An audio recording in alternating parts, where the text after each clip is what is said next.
la justice burundaise est devenue un outil de la répression contre des opposants politiques, contre des anciens manifestants, contre toute une panoplie de personnes que le régime considère comme des ennemis du pays. Dans cette situation, la justice burundaise ne sert presque à rien dans les cas de disparition forcée. On ne peut pas attendre qu'après qu'une personne ait été arrêtée par les corps de sécurité, que ces corps aient décidé de le faire disparaître, que ce soit la justice, qui est un autre instrument de la répression, qui vienne au secours des familles des victimes ou au secours des victimes directes. Ce serait un non-sens. Donc, c'est ce qui explique que depuis 2015 à ce jour, il n'y a aucun dossier de disparition forcée qui a été traité par la justice burundaise. Parfois, cette justice a tenté d'utiliser des alibis en disant que le parquet, que la police attendait des plaintes des familles. Oh, cela c'est un non-sens.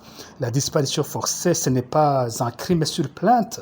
Lorsque le parquet et la police ont connaissance d'une telle situation, de la possibilité d'un tel crime, ils ont l'obligation d'enquêter et de poursuivre les auteurs d'un tel crime. Même dans des cas très connus, très médiatisés, comme la disparition forcée de l'honorable Oscar Nhassano, il n'y a rien, la justice n'a pas avancé sur ce dossier. Dans un cas comme celui de la disparition forcée de Madame Theodesia Hishaki alias Emenchuti et Madame Lehema Kaneza, le dossier était déjà dans la police, mais il a fallu un appel du procureur général de la République pour arrêter toute la procédure d'enquête au niveau de la police, et pourtant une enquête qui était devenue sérieuse.